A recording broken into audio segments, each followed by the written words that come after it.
Hi అండి, అందరికీ నమస్తే. ఏం చేస్తున్నానని చూస్తున్నారా? ఎగ్ ఆమ్లెట్ కాదండి, ఎగ్ ఫ్రై కాదు, ఎగ్ బిర్యానీ చేసుకున్నాము ఈరోజు ఇంట్లో. అయితే ఎలా చేసానో చూడండి. ముందుగా అయితే బాండిల్ పెట్టేసుకొని ఆయిల్ వేసుకొని 6 ఎగ్స్ కొట్టి వేసుకున్నానండి. చూడండి, ఆయిల్ చాలా ఉందని ఏమనుకోకండి, ఈ ఆయిల్తోనే ఇంకా చాలా పని ఉంది. ఎగ్స్ మాత్రమే కాదు, ఇంకా చాలా పని ఉందన్నమాట. చూడండి, 6 అయితే వేసుకున్నాను. వీటిని ఊరికే గుజ్జుగా కలపెట్టకూడదండి, ఇలా ఆమ్లెట్ మాదిరిగానే పెట్టాలి. 1 మినిట్ పాటు అలా వదిలేసుకొని ఆ తర్వాత చిన్న చిన్న బిట్స్గా అలా కట్ చేసుకోవాలి. ఇలా చిన్న చిన్న బిట్స్గా కట్ చేసుకొని నెమ్మదిగా తిప్పుకోవాలి. చూస్తున్నారుగా, ఈ విధంగా నెమ్మదిగా తిప్పుకోవాలి అన్నింటినీ. అప్పుడు మనకి 2 సైడ్ బాగా కాలుతుంది. ఇలా బాగా తిప్పేసుకొని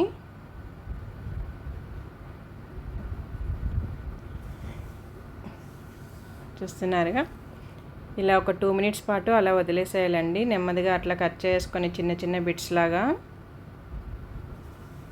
తగినంత సాల్ట్ కొద్దిగా అలా చల్లేసుకొని నెమ్మదిగా కలపెట్టేసుకోవాలండి. గుజ్జుగా కాకుండా చిన్నగా అలా పెద్దగా ఉన్న ముక్కలుగానే పెట్టాలి. ఈ విధంగా బిర్యానీ అంటే ఎగ్స్ ఉడకబెట్టి వేసుకోవడం కాదు కదండి, మనకి ఆ ఎగ్ ఫ్లేవర్ అనేది రైస్లో తెలియాలంటే ఇలా చేయాలన్నమాట. మామూలుగా అంటే ఏదో మసాలా అన్నంలాగా చేసుకొని అందులో ఎగ్స్ ఉడకబెట్టి వేసుకొని బిర్యానీ అనేసుకుంటారు. అలా కాదండి, అది ఫ్లేవర్ అనేది తెలియదు. ఇలా చేసుకున్నామంటే మనకి అచ్చంగా ఎగ్ బిర్యానీ తిన్నట్టే ఉంటుందన్నమాట. ఈ ఫ్లేవర్ అంతా రైస్లోకి వస్తుంది కదండి, అప్పుడు చాలా బాగుంటుంది. అన్నం తింటున్నా కూడా ఎగ్ బిర్యానీ తిన్నట్లే ఉంటుంది.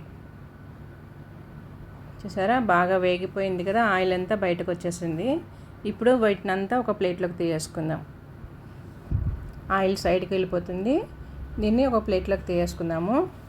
ఈ ఆయిల్లోనే మళ్ళీ మనం బిర్యానీకి కావాల్సిన మసాలా అంతా వేపుకుంటాం. ఇదిగో చూడండి, మసాలా కావాల్సినవి ఆనియన్స్, ఉల్లిపాయలు, అల్లం, టమోటా, ఒక 3-4 అంతా యాలకల పౌడర్ వేసుకున్నానండి. తర్వాత లవంగాలు, సోంపు, దాల్చిన చెక్క కొద్దిగా వేసుకున్నాను. ఇది తిరగబాతలోకి బిర్యానీ ఆకు, బిర్యానీ మొగ్గ, దాల్చిన చెక్క, ఒక 5-6 లవంగాలు, కొద్దిగా సోంపు. ఇప్పుడు అదే ఆయిల్లో బిర్యానీ ఆకు వేస్తున్నాను.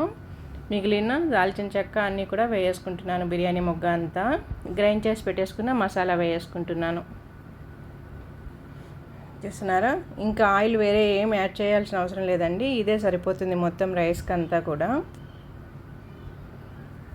కరెక్ట్గా గ్రేవీకి మొత్తం సరిపోతుంది. ఈ మసాలా అంతా వేగేసరికి ఆయిల్ అసలు కనపడదు అనమాట. మనకు బిర్యానీ తినేటప్పుడు కూడా ఎక్కడ కానీ చేతికి ఆయిల్ అనేది కూడా అంటుకోదు, కరెక్ట్గా వస్తుందన్నమాట. చూస్తున్నారుగా, బాగా బ్రౌన్గా వేగాలండి ఇది. ఇందులోనే ఇప్పుడు మనం ఉడకబెట్టుకున్న ఎగ్స్ కొన్ని వేసుకుంటాను. ముందుగా అయితే కారపొడి, ధనియా పొడి వేసుకుంటున్నా, కొద్దిగా పసుపు వేసుకొని బాగా కలిపేసుకోవాలి. 1 స్పూన్ వేసుకుంటే సరిపోతుందండి. దానికి తగినంత ఉప్పు వేసుకోవాలి. ఇందులోనే నేను కడిగి పెట్టేసుకున్న పుదీనా వేస్తున్నానండి. ఇప్పుడు పుదీనా వేసామంటే మసాలాకి అంతా ఫ్లేవర్ అనేది బాగా పడుతుంది కాబట్టి ఇప్పుడే వేసుకుంటున్నాను. మామూలుగా అయితే మనం చివరిలో వేస్తాం కదండి, దీంట్లో అయితే మసాలాలోనే వేసుకున్నామంటే బాగా పడుతుంది ఫ్లేవర్ అంతా. ఇప్పుడు ఉడకబెట్టుకున్న ఎగ్స్ కాస్త ఇందులోకి వేసుకొని బాగా ఒక 2-3 మినిట్స్ పాటు అలా మూత పెట్టుకొని వదిలేసేయాలి. ఆ మసాలా అంతా కూడా ఎగ్స్ బాగా పడుతుంది కదా, ఫ్లేవర్ అనేది తెలియాలి కదండి ప్రతి దాంట్లోనూ. ఇలా బాగా కలబెట్టేసుకొని ఒక 5 మినిట్స్ పాటు అలా వదిలేసుకొని ఆ తర్వాత ఎగ్స్ తీసి పక్కకు పెట్టేసుకోవచ్చు. చూస్తున్నారుగా, ఇప్పుడు ఒక్కొక్కటి తీసి పక్కకు పెట్టేసుకుందాము. చూసారా, మసాలా కూడా బాగా వేగిపోయింది కదండి. నేనైతే రైస్ కుక్కర్లో పెడుతున్నాను రైస్ ఇది.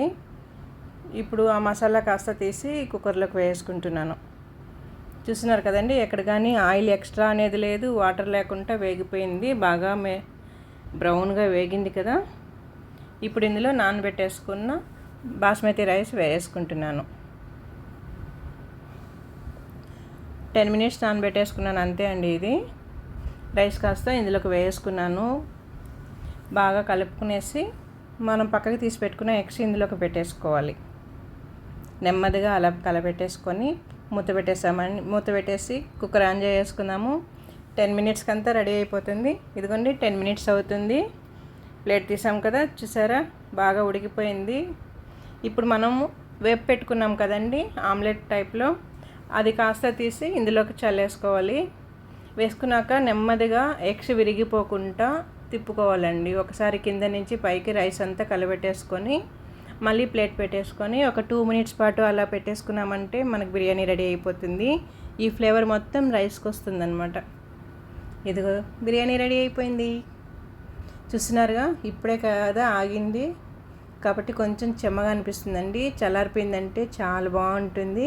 ఇదిగోండి ఎగ్స్ అలాగా వేసుకున్నవి, ఇది చూస్తున్నారా, చాలా బాగుంటుందండి. ట్రై చేయండి. నేను చూపించిన విధంగా చేశారంటే మళ్ళీ మళ్ళీ చేసుకోవాలనిపిస్తుంది. బిర్యానీలోకి ఎగ్ కర్రీ కూడా చేశానండి. తర్వాత చిలిగారెలు పెట్టేసుకొని తినేయడమే. ఇంకా కావాలనుకుంటే రైతా చేసుకొని కూడా పెట్టేసుకోవచ్చు. నేనైతే ఎగ్ కర్రీ చేసుకున్నానండి. ఈ వీడియో మీకు నచ్చినట్లయితే నా ఛానల్ సబ్స్క్రైబ్ చేసుకోండి, లైక్ ఇవ్వండి. ఇంకా బాగా నచ్చినట్లయితే వీడియో షేర్ చేయండి.